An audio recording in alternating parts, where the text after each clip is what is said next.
The ceremony of gathering information and knowledge is going on in this cold day, and our next resource person is going to focus on enlightening the experiential learning, and it is the most effective way to educate your child through your own experiences day to day. It's also enhance life skill for every child in a better way, and they can understand the overall scenario of work culture and economy in a better way, to how we can improve our knowledge through experiential learning to our students is going to be discussed by our none another, again next versatile genius is Sasi Ranjan Sharma.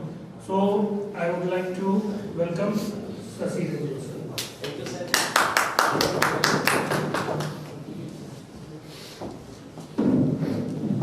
Thank you. Good morning to you all. Myself Sasi Ranjan Sharma and warm welcome to you all in this session. In this session we will talk about experiential learning. So first of all I would like to start this session with an activity. So please stand on your seat. सभी लोग right चलिए अगर तो हम बोलते हैं आपको up तो हमें अपने हाथ क्लोज ओपन क्लोज उसके बाद फिर से हम लोग का chalk chalk short chalk short यही एक्टिविटी करनी है हम लोगों को. अगर जो विल की बात आएगी सिट की बात आएगी तो आप बैठ जाएंगे. फैक्ट की बात आएगी ऐसे करना फैक्ट थी सिट की बात आएगी आप बैठ जाएंगे और स्टैंड की बात आएगी खड़े हो जाएंगे और अपने चेयर पे बैठेंगे. पीछे से चेयर हटाना थोड़ा देख लेंगे. ठीक है चलिए लेट्स स्टार्ट. अब जाओ open close tall short yes no yes no big small fact theme sit stand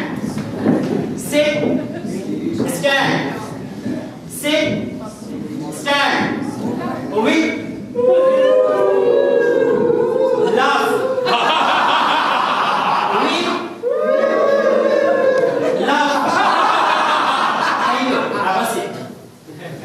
I remember.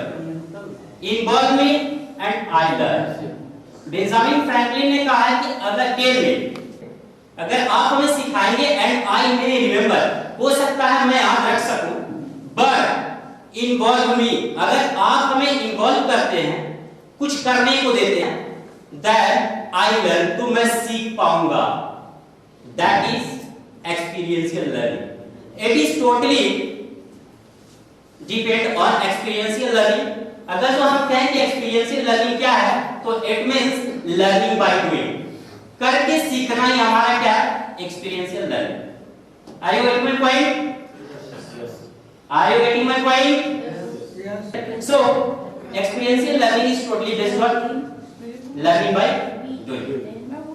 Now in this session we will talk about experiential learning. तो इसका कंटेंट क्या है? Content about this session. What is experiential learning? Another topic is who is the proponent of this theory. इसके समर्थक कौन रहे? अगला है stage of its cycle and possible method to be used in experiential learning strategy. हम इसमें कौन-कौन सी learning strategy अपनाते हैं, कौन-कौन से मेथड अपनाते हैं जो बच्चे को हम बेहतर से बेहतर नॉलेज दे पाए. ठीक है तो सबसे पहले आपके पास एक प्रश्न है व्हाट इज एक्सपीरियंशियल लर्निंग. आप हमें थोड़ा बताएंगे अपना अनुभव शेयर करेंगे हमें कि एक्सपीरियंशियल लर्निंग क्या है. What is experiential learning. कोई अपने से खड़े हो जाए. Experiential. First of all, give him a big hand for sir. Give him a big hand. बड़ा जोश में बजाइए ना. ठीक है sir.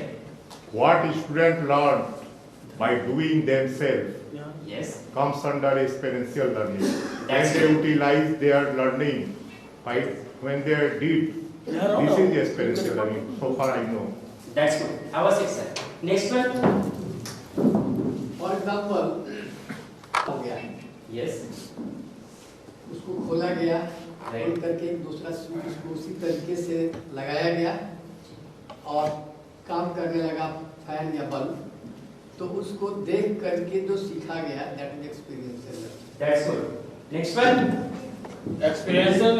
First, a motor mechanic. There, after that time, they make a major mechanic of that vehicle. This is experimental learning. That's good. Ask sir. कि अंगुली जल जाएगी Yes. दीप में, लेकिन वो मानता नहीं है। एक बार छोड़ देना, ये मनोविज्ञान भी कहता है उसको छोड़िए। जब उसका अनुभव वो करता है तो फिर जिंदगी भर नहीं छूता है। जैसे एक शीतक, एक बर्फ का टुकड़ा उसके हाथ पर रखने से वो अनुभव करता है कि यह शीतक देता है और बहुत जलन देता है। बहुत अच्छा एग्जांपल सर ने दिया। सर के लिए ये एग्जांपल हमारे की कंटेंट में भी है, एक्सपीरियंशियल लर्निंग है। ठीक है, तो आज सभी स्कूल्स दो वर्ड की बहुत ज्यादा चर्चा कर रहे हैं। एक तो कॉम्पिटेंसी बेस्ड एजुकेशन और दूसरा एक्सपीरियंशियल लर्निंग। तो आज हमारा टॉपिक है एक्सपीरियंशियल लर्निंग। तो व्हाट इज एक्सपीरियंशियल लर्निंग? ठीक है, तो आज सभी स्कूल एक्सपीरियंशियल लर्निंग के बारे में इतना क्यों बातें कर रहे हैं? क्योंकि शिक्षा का उद्देश्य सिर्फ नॉलेज गेन करना नहीं और स्किल डेवलप करना नहीं। आजकल अभी तक हम लोगों ने नॉलेज गेन किया है और उसके बाद स्किल डेवलप, हमें स्किल आ जाएगा, हम पैसे कमा सकते हैं, इतना ही उद्देश्य रहा हम लोग का।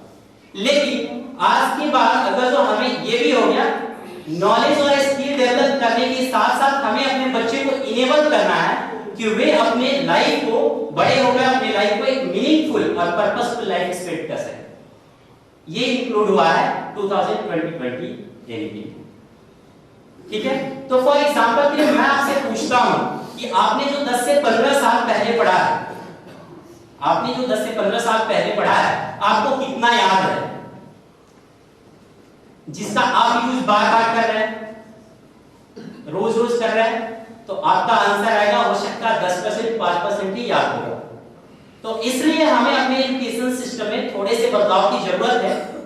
थोड़े से बदलाव करने के साथ साथ हो सकता है कि हमारे स्टूडेंट्स इसके लिए बहुत अच्छे तरीके से प्रिपेयर हो पाएंगे कि अपने लाइफ को अच्छे तरीके से मीनिंगफुल स्पेंड कर पाए।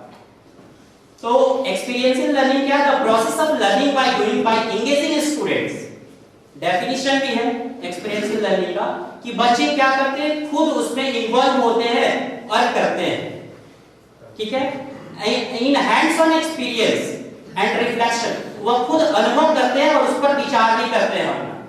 फॉर एग्जांपल के लिए मैं अभी ये सेशन ले रहा हूं, इस सेशन में मैं अभी रिफ्लेक्शन का मतलब, ये हम सेशन ले रहे हैं, अभी हो सकता है कि इसमें कुछ हमसे मिस्टेक्स भी हुआ हो। ठीक है, तो हम इस सेशन के बाद बैठेंगे और इस पर विचार करेंगे कि हम अपने सेशन को और इफेक्टिव कैसे बना पाए। तो बच्चे अपने डूइंग पर, अपने एक्टिविटी पे खुद ऑब्जर्व करते हैं और बेहतर सीख पाते हैं। They are better able to connect theories and knowledge learned in the classroom।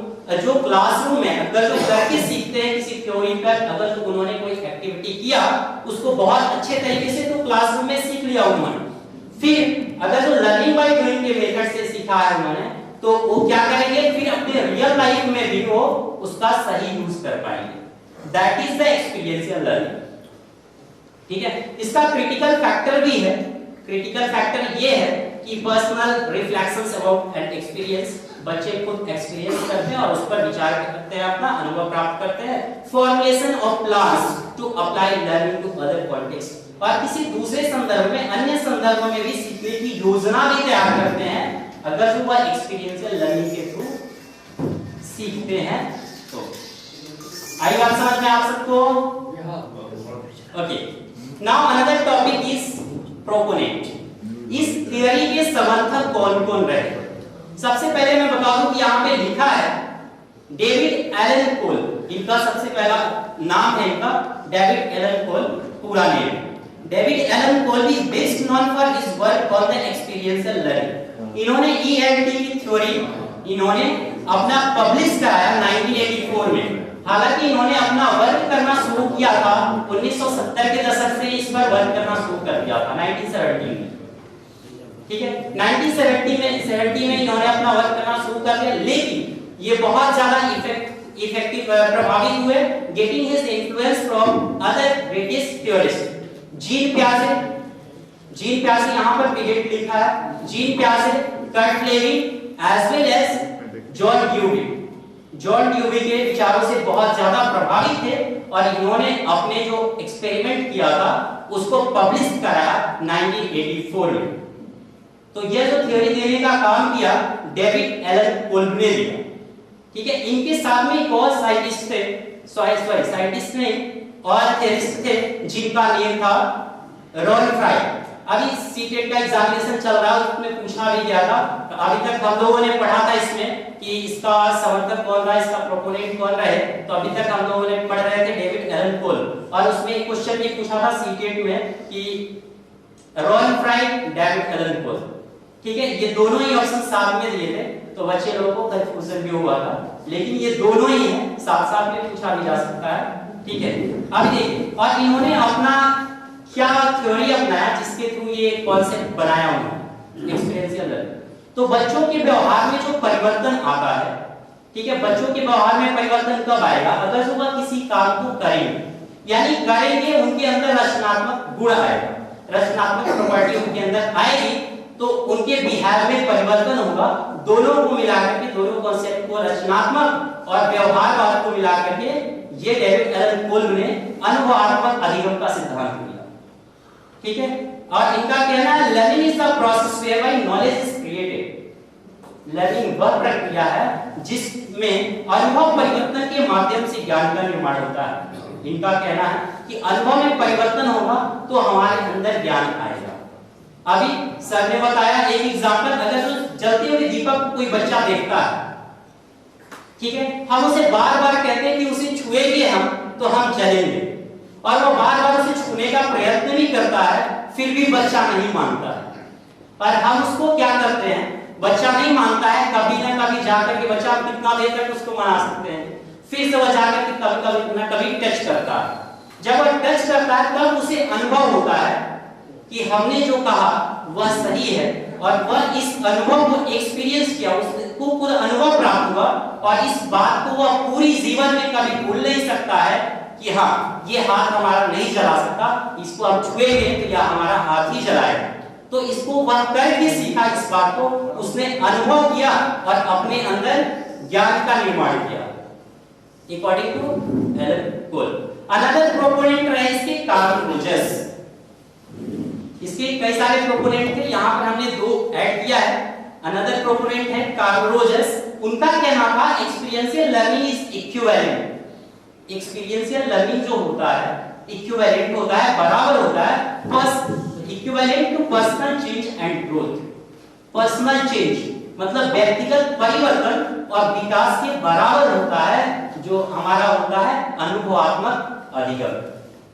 इस बात को किसने कहा था, कार्ल रोजर्स ने कहा।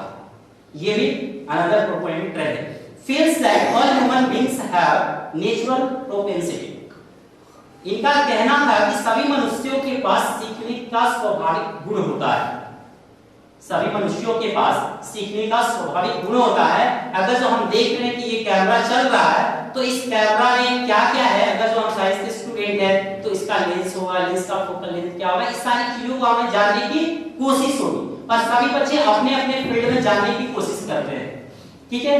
लेकिन इसको आसान बनाना, इस शिक्षा को सुगम बनाना, the role of the teacher is to facilitate such learning. इस लर्निंग को, इस अधिगम को आसान बनाना हम सभी शिक्षकों का कर्तव्य है। अगर हमारे पास कोई क्वेश्चन है, हम उसको किस तरह से किसी बच्चे को आसान से आसान तरीके से समझा सकते हैं, ये हमारा क्या होना चाहिए, हमारी समझ होना चाहिए कि हम कैसे बच्चे को समझाएं। हाँ, हम सभी लोग यही करते हैं। हम सोचते हैं कि अपने विषय को इस तरह से संपादन करें कि बच्चे के पास कोई क्वेश्चन ही ना आ जाए कि वह बार-बार हमसे कोई क्वेश्चन पूछे, और सभी की कोशिश यही रहती है। और बीच में क्या करता है, कभी-कभी पढ़ाने पर ऐसा भी मौका मिलता है कि बच्चे क्या करते हैं, हम कोई छोटा सा टॉपिक स्टार्ट किए, बच्चे उसके आगे वाला जानता तो पहले ही पूछना शुरू कर दिया।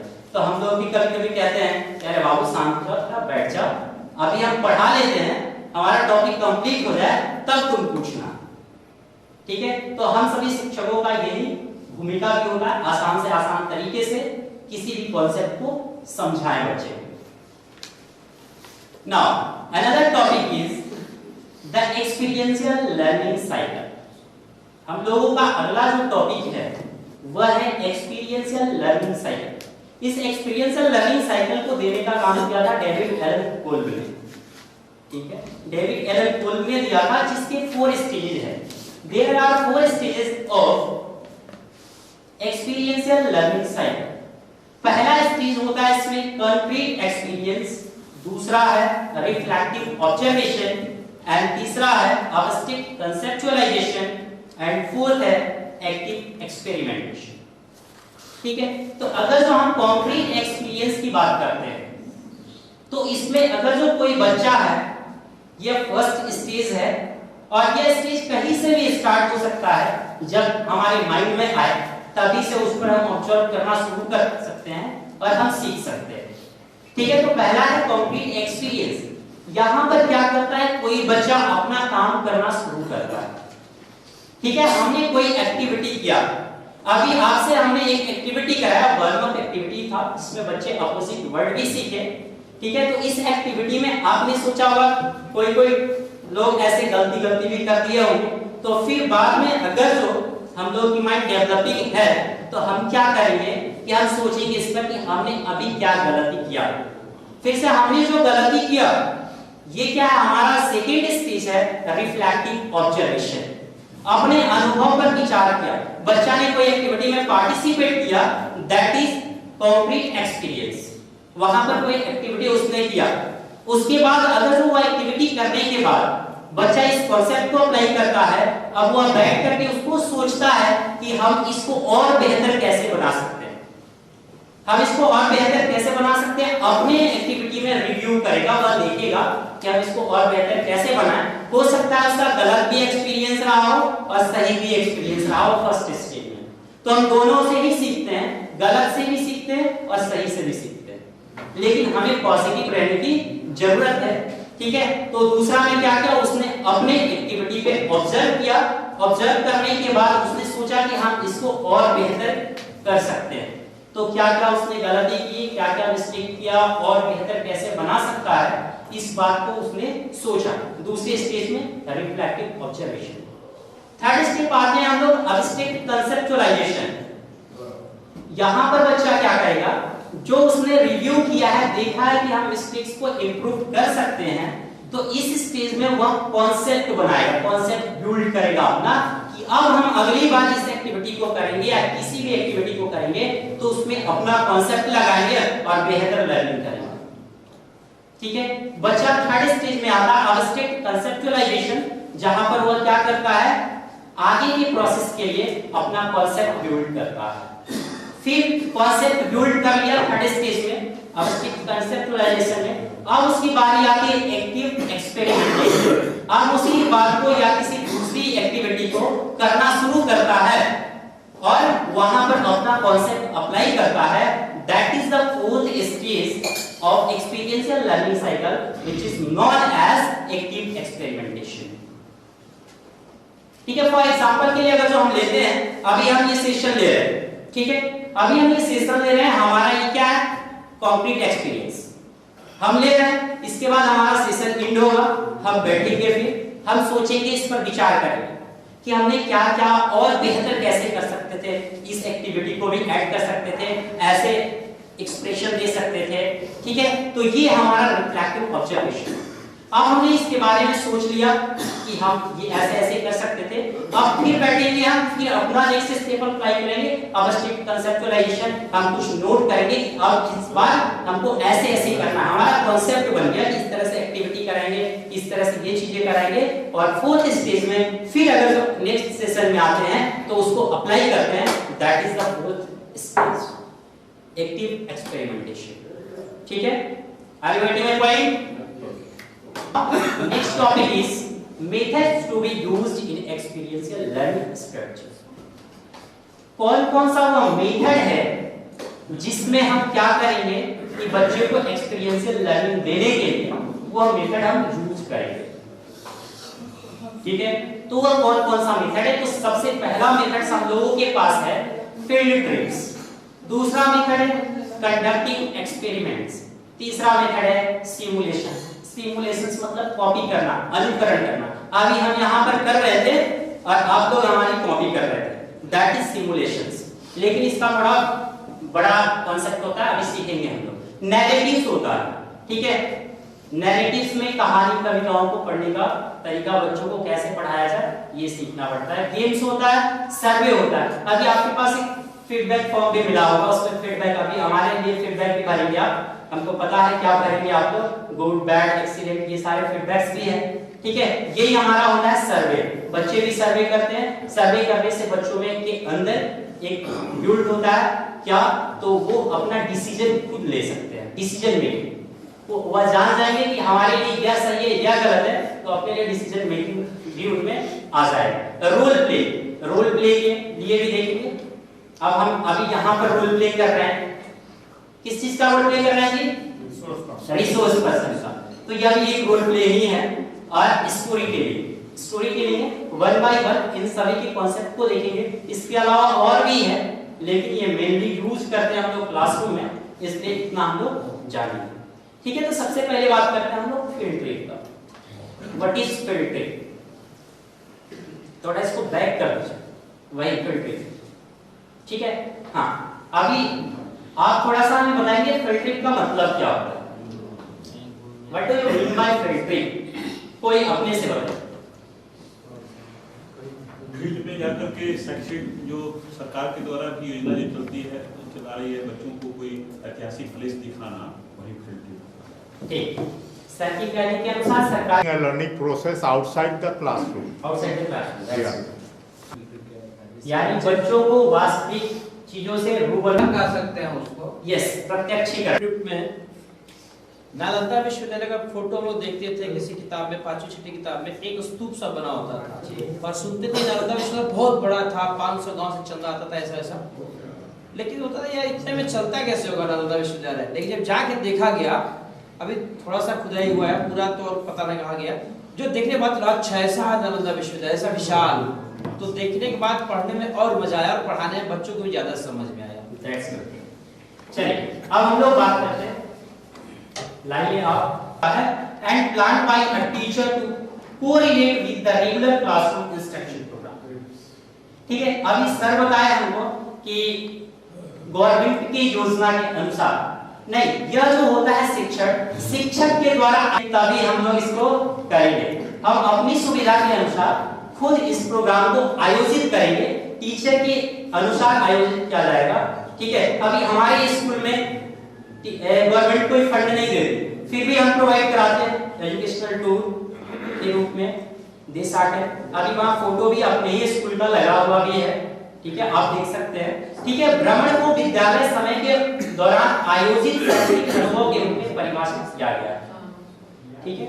और यह शिक्षक के द्वारा नियोजित होता है, शिक्षक इसको नियोजित करेंगे, शिक्षक इसके लिए प्लान बनाएंगे, ठीक है, जो बाहरी दुनिया से छात्रों को सहसंबंध स्थापित कराता है, जो बाहरी दुनिया से बच्चों को रूबरू कराएगा।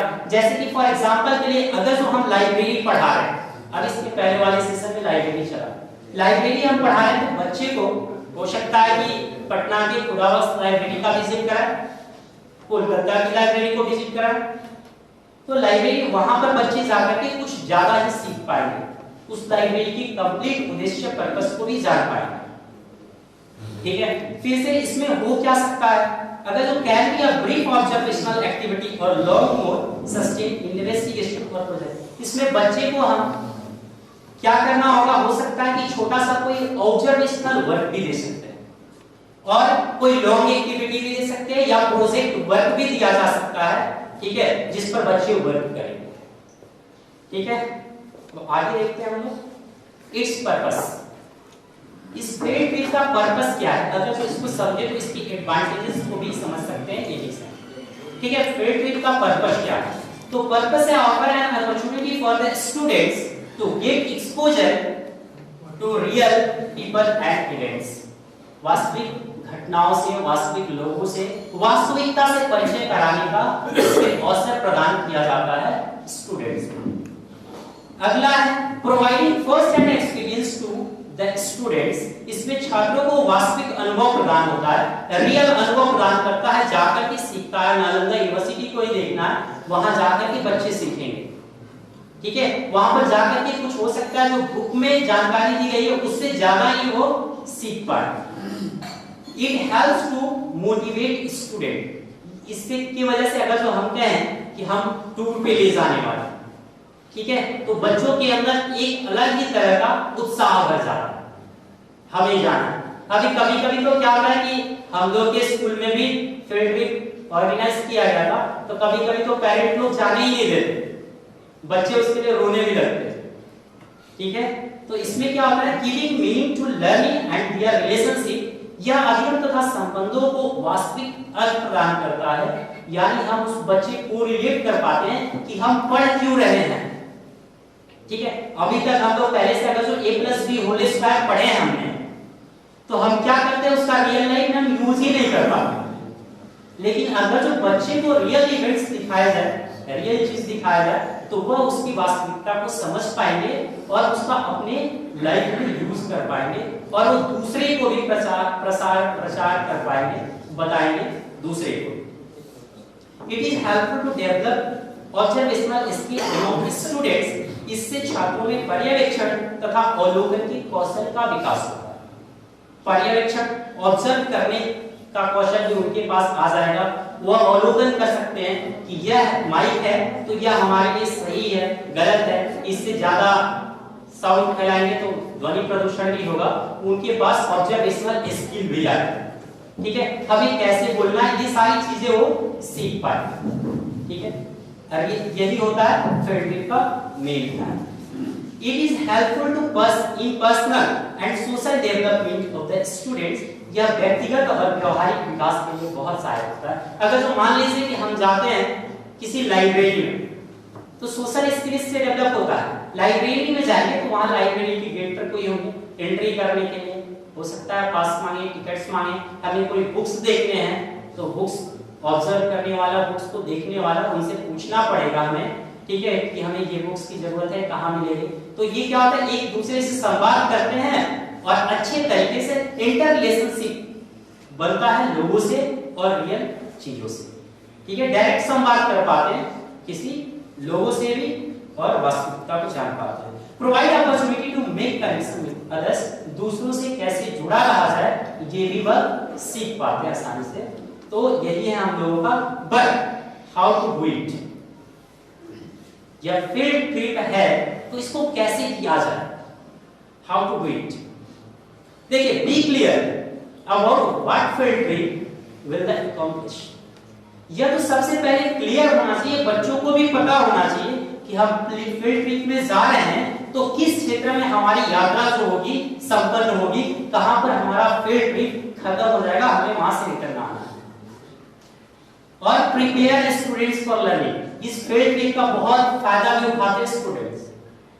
अभी क्या करेंगे, हमको इसलिए क्या, अगर जो हम ले जा रहे हैं किसी को नालंदा यूनिवर्सिटी दिखाने के लिए, अशोक स्तंभ दिखाने के लिए, तो बच्चे क्या करेंगे, वहां फोटो शूट में बिजी हो जाएंगे आज के समय। लेकिन हमें इसलिए बच्चे को पहले ही प्रिपेयर कर देना है कि हमें वहां से सीखना क्या है। इसलिए हमें उनको प्रोजेक्ट वर्क भी देना है कि आपको वहां पर देख देख करके यही चीजें करनी है, ठीक है। तो ये पूरी तरीके से क्लियर होना चाहिए। और one thing more, it's very important, have a debriefing session for students to share their learnings when they are returned to the classroom। जब वो क्लासरूम में आते हैं तो उनके लिए आधे घंटे का, 1 घंटे का एक डीब्रीफिंग सेशन होना चाहिए।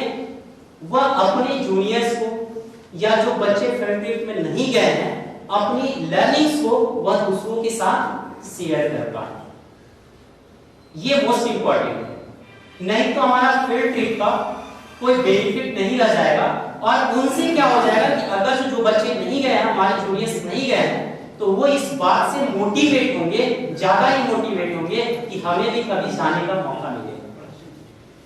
लेकिन वन थिंग मोर, प्रिकॉशन भी इसमें है। क्या प्रिकॉशन है? The teacher should try to keep his students under control. लेकिन हमारे अंदर कैपेसिटी उस तरह की बिल्ड होनी चाहिए हमारे अंदर कि हम अपने बच्चे को कंट्रोल कर पाए।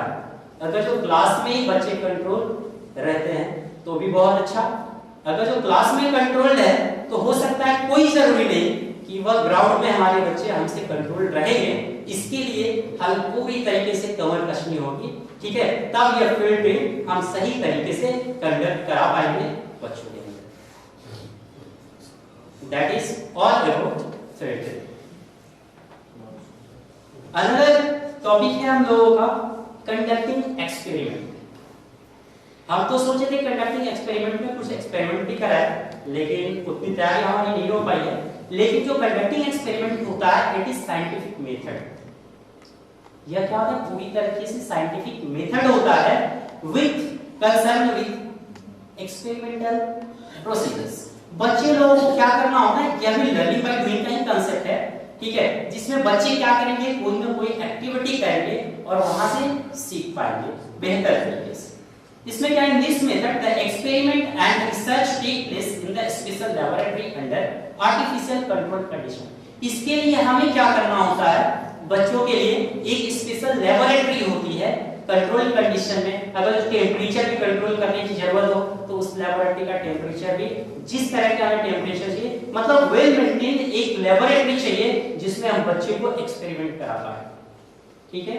अगर जो डिफरेंट टाइप्स ऑफ एक्सपेरिमेंट होते हैं, केमिस्ट्री पढ़ेंगे, केमिस्ट्री में भी पढ़ते हैं metal reacts with sulphuric acid to form to release hydrogen gas release करता है, डिस्प्लेसमेंट रिएक्शन पढ़ते हैं। इस एक्टिविटी को बच्चों के अंदर, अगर जो हमें डाइल्यूट बनाना है एसिड को, तो हमें कैसे डाइल्यूट बनाना है, पानी को कैसे डालेंगे एसिड में, ये भी बच्चे को सिखाया जाएगा। तो ये लैबोरेटरी में ही संभव है, क्लासरूम में संभव नहीं, ठीक है। एडवांटेजेस है इसके बहुत सारे एडवांटेजेस हैं और अच्छे एडवांटेजेस, ठीक है। तो इसका एडवांटेज जो है वह क्या है? It's help in developing the habit of self study. सबसे पहले अगर हम कोई एक्सपेरिमेंट बच्चे को कराएंगे तो बच्चे करेंगे क्या? वहां सबसे पहले तो हमने क्लासरूम में सिखाया, बच्चे वहां सीखे, फिर उन्हें पूरी खुशी है, अंदर से पूरे प्रोत्साहित है कि अब हमें कल लैबोरेटरी करना है, लैबोरेटरी में जाना है। तो उसके लिए वो फिर से उस चीज को दोबारा पढ़ेंगे, यानी उनका सेल्फ स्टडी जो होगा, स्वाध्याय की आदत विकसित हो जाएगी उनके अंदर, अगर जो लैबोरेटरी का प्रयोग करते हैं तो, ठीक है। अनदर थिंग्स है it helps in increasing the self confidence of the student. यह बच्चों के आत्मविश्वास को भी बढ़ाता है, बच्चों के आत्मविश्वास को डेवलप होते हैं इससे। क्योंकि वह उस एक्टिविटी को खुद कर रहे हैं टीचर्स के देख, ठीक है, टीचर की उपस्थिति में। और एक और बेहतर एडवांटेज है कि यहाँ पर टीचर का कंसंट्रेशन सभी स्टूडेंट्स, इंडिविजुअल स्टूडेंट्स पर होता है, प्रत्येक स्टूडेंट। अभी हम लोग भी क्या करें? अगर जो लैबोरेटरी में ले गए, पहले ही उसको बता देते बिना पूछे कोई चीज छूना नहीं, ठीक है, नहीं तो कुछ दूसरा ही हो जाएगा। जैसे कि एसिड बेस सॉल्ट का डिस्कवर करते हुए पहले स्थानीय इंडिकेटर्स की पता करेंगे, चखते कई साइंटिस्ट को नजर लिए होंगे, ठीक है। इसलिए बच्चे को पहले ही हम बताते हैं कि लैबोरेटरी में बिना पूछे, बिना जानकारी के कुछ छूना नहीं, ठीक है। Learn to use a parts fully and correctly. वह यंत्रों का सही यूज कर पाते हैं और सीख पाते हैं, ठीक है। वह क्या करते हैं स्टूडेंट्स? मान लीजिए स्क्रू गेज है, स्क्रू गेज का यूज कैसे करें, ठीक है, बच्चे आसानी से और सही तरीके से सीख पाएंगे। टेलीस्कोप है, माइक्रोस्कोप है, इन सारी चीजों का उपयोग करना वह सीख पाते हैं, जो आजकल के समय में बहुत सारे स्कूल्स में एटीएल बनाया गया है, एकदम पूरी तरह से अत्याधुनिक लैबोरेटरी बनाया गया, फिर भी बच्चे उस चीज को नहीं सीख पाते, ठीक है। लेकिन हमें कोशिश करनी है एक्सपेरिमेंट के थ्रू बच्चे को सिखाना। To develop student interest and acquire knowledge is permanent teaching। अगर जो बच्चे एक्सपेरिमेंट के थ्रू सीखते हैं उनका जो नॉलेज होता है, उनका जो ज्ञान का विकास होता है, वह क्या होता है, उनका अर्जित ज्ञान होता है अस्थायी प्रकृति का होता है, वह कभी भूल नहीं पाते।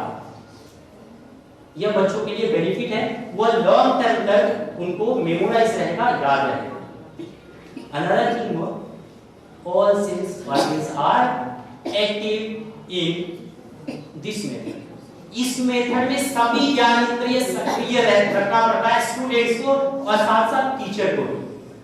सभी ज्ञानेंद्रिय, हम किसी चीज को कैसे छुए ये भी हमको सोचना पड़ता है, आंख भी काम करेगा। अगर जो किसी चीज का स्मेल है तो स्मेल भी पता चलनी चाहिए, जिसमें सारे सेंस ऑर्गन्स हमारे एक्टिव रहते हैं। ठीक है, डिसएडवांटेजेस भी है, कोई ज्यादा डिसएडवांटेज नहीं है। क्या है, it is costly and time taking process. यह क्या होता है कि बहुत ज्यादा कॉस्टली होता है और इसमें टाइम भी लगता है, इसलिए जल्दी बच्चे को रोज नहीं कराया जा सकता है। ठीक है, और फिर नॉट फिट फॉर किड, छोटे बच्चों के लिए यह नहीं है। ये सिर्फ बेस का रिएक्शन हम छोटे बच्चों को नहीं दिखा सकते, या और सारी चीजों को स्क्रू गेज हम बच्चे को नहीं समझा सकते, टेलीस्कोप माइक्रोस्कोप बच्चे को नहीं दे सकते। हाँ, ये है कि जैसे अभी पॉल गुरु जी ने एक प्रेशर का एक्सपेरिमेंट दिखाया, होल्ड किया था, उसमें पानी गिरा, बंद किया, पानी नहीं गिरा। ये सारी एक्टिविटीज, बैलून एक्टिविटीज, ये सारी चीजें हम बच्चे को दिखा सकते हैं जो क्लासरूम में पॉसिबल है। ठीक है, but every school is not able to adopt it, और सभी स्कूल इसको अडॉप्ट नहीं कर पाएंगे, क्योंकि ये होता है सबसे पहले कॉस्टली होता है। छोटे छोटे स्कूल इसको अडॉप्ट नहीं कर पाएंगे, कॉस्टली होता है, उनके पास मेंटेन लैबोरेटरी नहीं हो सकता। ठीक है, अनदर मेथड है हमारा सिमुलेशन। सिमुलेशन का मतलब होता है अनुकरण या नकल करना। हम देख करके करेंगे। अभी हम भी यहाँ खड़े होकर इतनी बातें बोल रहे हैं, तो हम बहुत सारे 15-20 पर्सन को देखे, ऑब्जर्व किए, तब बोल रहे हैं। ये भी हमारा एक सिमुलेशन से अनुकरण है। ठीक है, it is the technique of learning and training. Simulation जो एक्टिविटी होता है, यह मेथड होता है, यह एक तरह का बच्चों के लिए ट्रेनिंग दिया जाता है। जैसे हम लोग बीएड किए होंगे, बीएड में हम लोग कोई सब्जेक्ट तो पढ़ ही रहे थे, लेकिन सब्जेक्ट के अलावा इतना ज्यादा एक्टिविटी भी कर रहे थे। वही हम लोग क्या, हम कैसे बच्चे को पढ़ाएंगे, डॉक्टर्स कैसे ट्रीटमेंट देते हैं, बच्चे को कैसे गेम खिलाना है तो खिलाएंगे, ये सारी चीज हम बीएड में सीख रहे थे। यातायात के लिए रैली भी निकालेंगे। ठीक है, ये सारी चीज हम बीएड में सीख रहे थे, तो ये कॉपी कर रहे थे, पहले लोग किए थे, उसी चीज को हम भी कर रहे थे, आगे भी आने वाले स्टूडेंट्स करते रहेंगे। यही कॉपी करना ही सिमुलेशन है, और यह ट्रेनिंग है which develops the ability in individual regarding problem solving behaviour. अब यहाँ पर अपने स्कूल का फोटो दिख रहा है, हमें ये फोटो मिला सत्येंद्र गुरु जी के पास से, मॉक ड्रिल कराया गया बच्चों को। तो यहाँ पर क्या किया गया, एक हम लोगों ने आर्टिफिशियली एनवायरनमेंट तैयार किया, जिसमें बच्चे को चोट लगा और उनके सहयोगी बच्चे, स्टूडेंट्स जो है, उनके दोस्त है, वही उनको फर्स्ट एड ट्रीटमेंट दे रहे हैं। ठीक है, तो मतलब हमें क्या है, इसका मतलब कृत्रिम परिस्थितियों में बिल्कुल यथार्थ जैसा शिक्षण करना। आर्टिफिशियल कंडीशन में आर्टिफिशियल हमने तैयार किया क्लासरूम, उसमें बच्चों को रियल इवेंट्स की तरह शिक्षण कर रहे हैं, बच्चे को पढ़ा रहे हैं, यही होता है। और इससे क्या होता है, बच्चों के अंदर प्रॉब्लम सॉल्विंग का नेचर डेवलप होता है। ठीक है, प्रॉब्लम सॉल्विंग, अगर जो एक बच्चे को चोट लगा ना, तो दूसरा बच्चा पूछेगा उससे, अरे क्या हो गया, रुको हम फर्स्ट एड ट्रीटमेंट करते हैं।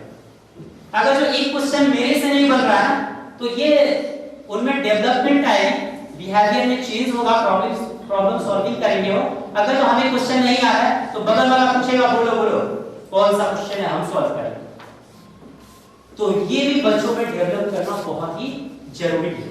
It has been defined as a role playing strongly, ये बहुत स्ट्रांग तरीके से रोल प्लेइंग करने के लिए भी है। बच्चे इसमें रोल प्ले करते हैं, in which learners perform the role of an artificial created condition environment. कृत्रिम परिस्थितियों में बिल्कुल यथार्थ जैसा इसमें शिक्षण कराया जाता है। इसका पर्पस है क्या, इसका मतलब क्या है कराने का, बस बच्चों के बिहेवियर में सुधार लाना, बच्चों के व्यवहार में सुधार लाने के लिए इस सिमुलेशन एक्टिविटी को हम करा सकते हैं और हर सब्जेक्ट में ये करवा सकते हैं। ठीक है, चलिए इसके एडवांटेजेस क्या है, इसके एडवांटेजेस देखते हैं। ये क्या है कि एंजॉयबल, बच्चे इसमें बहुत ज्यादा एंजॉय करते हैं। ठीक है, बच्चे बहुत ज्यादा एंजॉय, बच्चों के लिए मोटिवेटिंग होता है, एंजॉयबल होता है। Elements of reality is comparable with principle of construction, वास्तविकता और सिद्धांत की तुलना की जा सकती है। वास्तविक चीजों और प्रिंसिपल्स की कंपेयर किया जा सकता है, प्रिंसिपल का कंपैरिजन किया जा सकता है इसमें। Enhance appreciation of more subtle aspects of concept, principle, किसी अवधारणा से या सिद्धांत के अधिकतर सूक्ष्म पहलुओं की भी सराहना की जाती है। छोटे से छोटे इस सूक्ष्म पहलुओं का मतलब क्या, अगर जो यहाँ पर बच्चे अभी क्या कर रहे थे, फर्स्ट एड ट्रीटमेंट दे रहे, बच्चे फर्स्ट एड ट्रीटमेंट जो दे रहे हैं इसमें क्या कर रहे हैं, कोई बच्चा उसको डिटॉल लगा रहा होगा, कोई बच्चा उसको मेडिसिन दे रहा होगा, कोई पानी दे रहा होगा। तो इनमें छोटे से छोटे पहलुओं को भी ध्यान में रखा जाता है, कंपेयर किया जाता है, जिसकी सराहना, क्योंकि एक बच्चा उतना काम नहीं कर पाता लेकिन सभी बच्चे मिलकर के इस काम को कर रहे हैं। इसके लिए डिसएडवांटेजेस भी है, और इसमें क्या है, एडवांटेज में एक और है कि प्रमोट्स क्रिटिकल थिंकिंग, बच्चों का तार्किक सोच जो विकसित होता है इसमें। ठीक है, सोचने की क्षमता होगा, कैपेसिटी बहुत ज्यादा बढ़ती है। डिसएडवांटेजेस जो है इसका कुछ नहीं है, बस इसका प्रिपरेशन टाइम, हमें एक कंडीशन, हमें एनवायरनमेंट तैयार करने में टाइम लगता है। दूसरी चीज है कॉस्ट कैन बी ह्यूज। अगर जो हमें फर्स्ट एड के ट्रीटमेंट के लिए किट चाहिए तो हो सकता है ये कॉस्टली भी मिले, सस्ता भी मिले, ये तो सस्ता ही मिल जाएगा फर्स्ट एड ट्रीटमेंट, तो इसके लिए कॉस्ट कैन बी ह्यूज हो सकता है, और किसी भी दूसरे तरह का एनवायरनमेंट तैयार करना है जिसके लिए कॉस्ट इशू बन सकता है। और अनदर थिंग है, असेसमेंट इज मोर कॉम्प्लेक्स।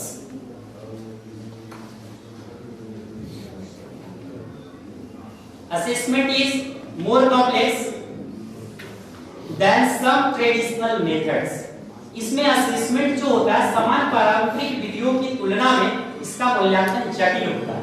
अगर जो बच्चे सिमुलेशंस की किसी एक्टिविटी में पार्टिसिपेट कर रहे हैं, ठीक है, सिमुलेशन के, ठीक है, समान पारंपरिक विधियों की तुलना में मूल्यांकन बहुत ज्यादा जटिल होता है, क्योंकि एक छोटा बच्चा एक बैंडेज पट्टी भी दिया है और जो उसको बांध रहा है, दोनों का मूल्यांकन कर पाना हमारे लिए पॉसिबल नहीं है। इसलिए हमें वहां दोनों बच्चों को मार्किंग करना पड़ता है, तो समाधि मार्किंग देना पड़ता है। इसलिए कहा जाता है कि मूल्यांकन कर पाना थोड़ा सा जटिल होता है simulation. That is all about simulation. अर्थात इसका मतलब क्या हुआ, सिंपल सा कि कृत्रिम और परिस्थितियों में बिल्कुल यथार्थ जैसा शिक्षण करना ही क्या है, सिमुलेशन। अनदर मेथड इज, और इसका पर्पस भी है, इट्स पर्पस, इसका उद्देश्य क्या है, टू डेवलप हेल्पिंग नेचर। बच्चों एक दूसरे को सहयोग करने की भावना विकसित होती है, टू प्रोमोट कॉन्सेप्ट, इसमें to promote concept attainment through the experiential practice करने से उनको बहुत ज्यादा उत्साहित होते हैं। Study are often more deeply involve, लेकिन इस सिमुलेशन में बच्चे बहुत ज्यादा इन्वॉल्व रहते हैं। अगर जो इस सिमुलेशन एक्टिविटी कराया जाए तो बच्चे को कोई नाटक दे दिया जाए तो बच्चे इसमें हल्ला करने का संभावना नहीं, और क्लास डिस्टर्ब करने की संभावना नहीं बनती है। पूरी तरह से बच्चे क्या रहते हैं, इंगेज्ड रहते हैं। Now another method is narrative. Narrative है, लेकिन नैरेटिव को अभी हम बाद में देखेंगे, ठीक है। इसके बाद हम लोगों के पास है एक गेम प्ले, गेम्स है प्ले, ठीक है। अनदर इसको बाद में देखना है हमें, ठीक है। अभी अगला गेम, हाँ देखिए अभी क्या है, गेम्स हमें करना है। अभी हम लोग यहाँ पर एक गेम भी कर रहे हैं, ठीक है। तो अपने से 7 टीचर्स यहाँ पर आ जाएंगे, कोई भी 7 टीचर्स आ जाएंगे। दीदी जी भी आ सकते हैं, कोई दिक्कत नहीं, खुद से है ना। नहीं सर, करते हैं ना, खुद से आइए। नहीं ये साथ कहाँ है? टीचर्स कितनी कमी है हम लोग के पास? 3 है, 7 चाहिए। आइए सर, पीछे से भी आइए, 2-4 लोग आइए। सत्येंद्र गुरु जी आइए, आप भी आइए ना। अभी हम लोग गेम खेलेंगे सर। लेकिन ये बिल्कुल सही नहीं है, हम टीचर्स जैसे लोग को आने में भी टाइम लगता है, ठीक है। बच्चे तो कहते हैं कि है तुम भी चलो, तुम भी चलो, ठीक है। तो इसके लिए हम लोग कई बार डांटते भी कि तुमको आना है तो आओ, दूसरे को नहीं लेके आओ, खुद से आना, ठीक है। तो इसको नीचे उतारना, इसको नीचे लाना, गेम में इसको नीचे। गेम हम लोगों का है, क्योंकि हम मैथमेटिक्स के टीचर हैं और यहाँ पे ऐसा कोई नहीं है कि मैथमेटिक्स भी नहीं जानता होगा, सभी लोग मैथमेटिक्स जानते हैं और मैथमेटिक्स के टीचर हम हैं, इसलिए मैथमेटिक्स का एक एक्टिविटी भी करा रहे हैं और दूसरी भी एक्टिविटी कराएंगे, उसके बाद ही हम लोग जाएंगे। अभी हम लोग के लिए एक्टिविटी ये है कि हम लोग पढ़े डॉट, पॉइंट्स पढ़े ना, पॉइंट्स पढ़े। उसके बाद हम लोग पढ़े क्या जी, लाइन, स्ट्रेट लाइन, ठीक है। उसके बाद हम लोग पढ़े क्या, लाइन सेगमेंट नहीं पढ़ना है ना। अभी हम लोग ट्रायंगल, ट्रायंगल के बाद सर्कल, सर्कल के बाद स्क्वायर, स्क्वायर के बाद रेक्टेंगल। इतनी चीजें याद हो गई, dot, line, circle, square, rectangle and triangle, ये 6 है। हम सर्कल बनाते हैं तो सभी लोग, डॉट भी बनाना है तो हमें सभी लोगों, तो डॉट कैसे बनाएंगे, अपने बैक के साथ जुड़ेंगे सभी लोग, ठीक है। बैक से जुड़ेंगे, बैक से जुड़ेंगे, ऐसे डॉट्स बनाएंगे, ठीक है। लेकिन सर्कल बनाना है तो बैक से नहीं, सर्कल बनाना होगा तो आगे से, और किसी को डायरेक्शन नहीं देना है हमें कि हाँ आप आइए यहाँ, आप आइए यहाँ, बताना नहीं, खुद से जुड़ जाना। हाँ खुद से, ठीक है। लेकिन एक कंडीशन और, जब ट्रायंगल बनाएंगे हम लोग तो 6 पर्सन यूज होंगे, आसान होगा आपको। 6 लोग, एक आदमी अपने से बाहर निकल जाए, ये नहीं 2-4 बाहर निकल जाए, ठीक है। पहले ठीक से, अगर जो हम बनाते हैं स्क्वायर, खुद से खड़ा होंगे, स्क्वायर बनाएंगे तो भी 6 लोग रहेंगे। आपको भी ऊपर आना है, ऊपर ही रहना है, जरूरत पड़ सकती है ना। और फिर से रेक्टेंगल बनाएंगे तो भी 6 लोग, ट्रायंगल, रेक्टेंगल, स्क्वायर, ठीक है। तो अब हम बोलेंगे यहाँ से और आपको क्या करना है, बनाना है, ठीक है। तो सबसे पहले हम आपको बोलेंगे सर्कल। जब सर्कल में आप आएंगे तो आप क्या करेंगे कि सभी लोग सर्कल में आएंगे, पकड़ना नहीं है, हाथ नहीं पकड़ना है, ठीक है, हाथ नहीं पकड़ना है किसी का, ऑटोमेटिकली आ जाएगा, ठीक है। और आपस में म्यूचुअल अंडरस्टैंडिंग, मतलब आपसी तालमेल बनाएंगे कि कौन वर्टेक्स बनेंगे। गेम्स का यही है, गेम्स का एडवांटेज है कि हमें बच्चों में क्या होता है, उनके फीलिंग्स के साथ खेला जाता है, फीलिंग्स का पूरा फीलिंग्स निकाल के रख देते हैं गेम, ठीक है। और वहां से बच्चे सीखते क्या है, म्यूचुअल अंडरस्टैंडिंग, आपसी तालमेल, जो कि अभी ये सर्कल बनाएंगे और ये आपसी तालमेल अपनी बात करेंगे कि कौन साइड में यूज होगा, कौन वर्टेक्स बनाएगा, ठीक है। तो चलिए सर्कल, इसके लिए टाइम भी फिक्स है कि आपको बनाना है, टाइम 30 सेकंड से अधिक नहीं लगने चाहिए, 15 सेकंड में आपको सेक दे देना है, ठीक है। 15 second, straight line, circle, straight line, dot,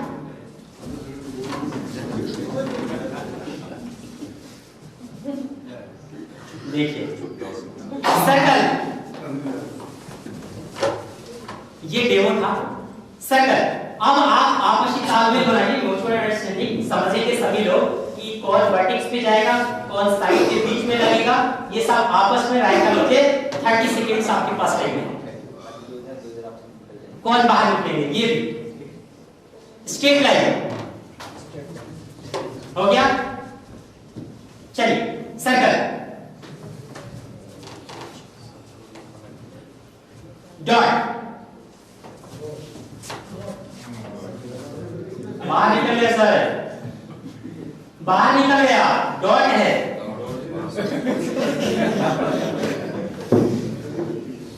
circle, triangle, triangle, triangle, नहीं यहाँ अगर जो एक तरफ फेस होना चाहिए, रुकिए यहाँ आप एक तरफ आप वर्टेक्स पे कौन बनते हैं, वर्टेक्स पे और हाँ वर्टेक्स है आप एक आगे यहाँ ये देखिए अब एक तरफ फेस कर लीजिए सर, आप भी ऐसा एक तरफ। अब देखिए ट्रायंगल के शेप में आप सब यहाँ जरूरत पड़ेगा तो आप जाएंगे, ठीक है, ये ट्रायंगल के शेप में, ठीक है। अब हम बोलेंगे स्क्वायर, रेक्टेंगल, सर्कल। अब आपको आना, आप लोग समझ गए हैं, इसमें से दो लोग अगर जो अंडरस्टैंडिंग बनाए हैं तो तुरंत स्क्वायर भी बना सकते हैं, रेक्टेंगल भी बना सकते हैं, ठीक है। अब हमको नहीं पता, देखते हैं। चलिए स्ट्रेट लाइन, सर्कल, ट्रायंगल,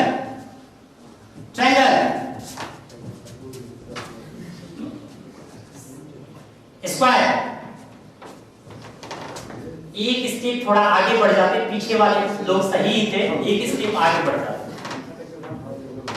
ठीक, अगर जो हमें अभी ये बना हम लोग का रेक्टेंगल, एक स्टेप आप और थोड़ा सा आगे बढ़ते तो एकदम आ जाता हम लोग का शेप स्क्वायर।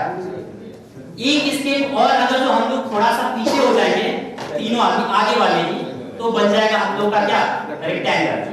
अगर जो हमें ट्रायंगल बनना है तो बस केवल आप एक स्टेप आगे हो जाएंगे, बन गया ट्रायंगल, ठीक है। That's good, thank you everyone.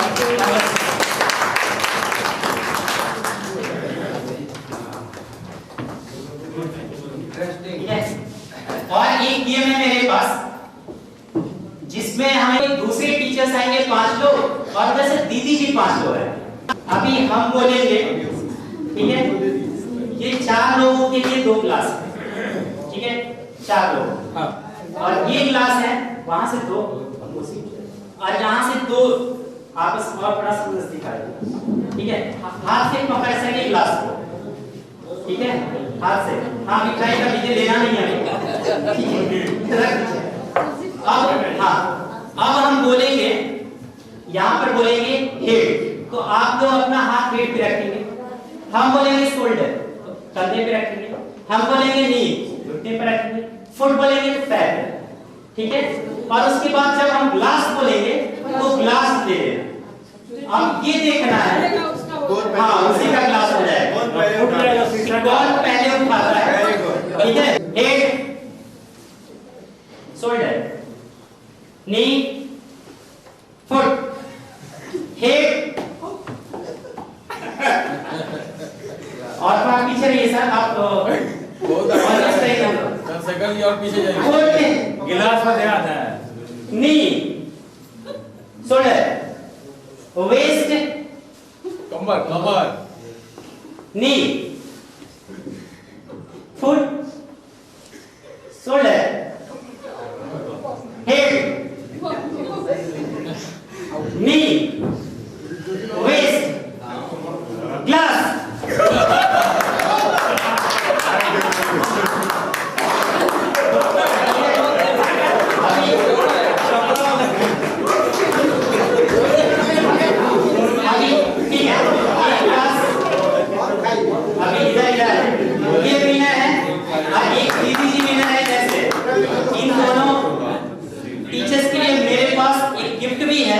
Babbu sir मेरे बैग में है, उसमें से फर्स्ट वाले में ही है, उसमें से निकाल के लाइए।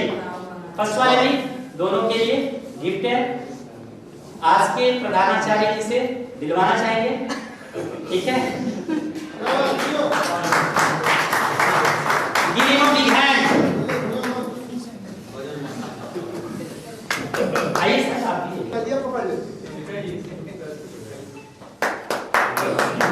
ताली बजाइए बड़ा सा, आप लोग तो आने में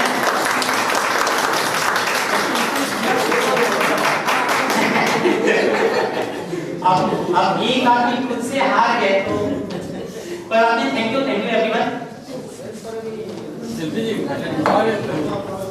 रोल प्लेइंग जो है इसमें बच्चे क्या करते हैं कि रोल प्ले करते हैं, जैसे कि एज अ टीचर हम यहाँ प्रोजेक्ट है, कभी कभी बहुत अच्छा कॉपी करते हैं हम लोग। टीचर्स का कोई कॉपी कर सकता है, तब देखिए उसमें कई सारे बच्चे हो जाएंगे ना जो कि एक दूसरे की कॉपी बहुत अच्छा से कॉपी दिखाते हैं, उतना हम लोग भी नहीं सोच पाते हैं। ठीक है, तो ये होता है रोल प्ले। रोल प्ले में वीडियो भी था लेकिन कुछ डिस्टर्बेंस की वजह से नहीं चलेगा। तो रोल प्ले में बच्चे जैसे स्वीपर है, स्वीपर का रोल प्ले करेंगे और उसके बारे में बताएंगे। ये भी बता सकते हैं कि हाँ ये हमारा काम जो है छोटा नहीं। अनदर टॉपिक इज सर्वे। हम लोगों के पास रोल प्ले के बाद हमारा टॉपिक है सर्वे। अब ये आपके पास एक फीडबैक फॉर्म मिला होगा, आपने भी सर्वे किया होगा हमारे बारे में। आपको क्या होता है, पॉपुलेशन काउंटिंग करने के लिए भी गवर्नमेंट के थ्रू लोग आते हैं, वो क्या एक तरह का सर्वे ही है। तो बच्चे भी सर्वे करते हैं, हम लोग कहीं ले जाकर के बता सकते हैं। Another field observation. Field observation बच्चे को क्या किया जाएगा कि कहीं पर भेजा भी जाएगा। बच्चे जैसे कि हम रूट्स पढ़ा रहे हैं तो रूट्स ले जाके बच्चों को दिखाएंगे और बच्चा उस फील्ड में खेतों में जाकर के रूट्स का ऑब्जर्वेशन, सॉइल पढ़ा रहे हैं सॉइल का ऑब्जर्वेशन करेंगे। तो this is all about field observation. And last topic है हम लोगों का एक नैरेटिव छोटा सा and well as story telling. ठीक है, नैरेटिव जो है ये होता क्या है, ये बहुत ही अच्छा टेक्निक है साहित्य पढ़ाने। ठीक है, बहुत ही बेहतर टेक्निक है नैरेटिव्स, जिसको हम क्या करते हैं देख लेते हैं उसके बाद। Narrative, there are many types of literature. Literature की बहुत सारे टाइप्स होते हैं दैट आर कंसीडर्ड नैरेटिव। उनको नैरेटिव समझ सकते हैं। जैसे कि फॉर एग्जांपल के लिए नोवेल्स होता है, नोवेल राइटिंग है, ड्रामा है, फॉक टेल्स है, जातक कथाएं यानी पुरानी कहानियां होती है, और शॉर्ट स्टोरीज। शॉर्ट स्टोरीज भी बनाकर के बच्चों को हम रिप्रेजेंट करते हैं, बच्चों को सिखाते हैं, पढ़ाते हैं। पोएट्री, अरे पोएट्री इसके पहले आपको पोएट्री भी सुनाया। पोएट्री सुनाने का भी तरीका होता है, चाहे तो कहानी सुनाए बच्चे को या पोएट्री। इस नैरेटिव में ये भी मेथड्स है, बहुत सारे टेक्निक्स है, अप्रॉक्सीमेटली 15 टेक्निक्स है, लेकिन हमने 2-4 लिखा है। इसमें फ्लैश बैक। फ्लैश बैक क्या होता है कि अगर जो हमने एक चैप्टर पढ़ाया उस चैप्टर में अगले रोज कुछ बच गया है तो अगले रोज जाते हैं और पूरा जो चैप्टर है उसका समराइज करके 2 मिनट में बता देते हैं बच्चे को। ये होता है फ्लैशबैक। उसके बाद फर्स्ट सेकंड स्टोरी में आगे होने वाला क्या है, ये सारी चीजों को रिप्रेजेंट करते हैं। उसके बाद अगर थर्ड पर्सन नैरेटर इसी दे यूज करके हम लोग कहानी सुनाते हैं। और उसके बाद क्लाइमेक्स। क्लाइमेक्स बहुत ही अच्छा मूवी में आता है, सिनेमा मूवी, ये सारी चीजें क्या है नैरेटिव से ही आती है। ठीक है, तो क्लाइमेक्स आता है। जैसे कि अभी हम आपको एक कहानी सुना रहे हैं, I saw a lady in white sari in the ground of my garden. She was sitting under a tree. She was weeping loudly. On that time, I was afraid. अगर जो इतना हमने बच्चे को कहानी सुना दिया, बच्चा खुद बोलेंगे ऑटोमेटिकली गुरुजी आगे क्या होगा। अब इतना पर ला करके हम कहानी को छोड़ दिए, बच्चे खुद कई बार एक दिन में कई बार बोलेंगे कि आगे क्या होगा गुरुजी। तो इस तरह से हम स्टोरी वगैरह को भी पढ़ाएं तो बच्चे उसके लिए जानने के लिए जागरूक होंगे। ठीक है, तो आज का सेशन हमारा यही रहा, experiential learning. Thank you everyone.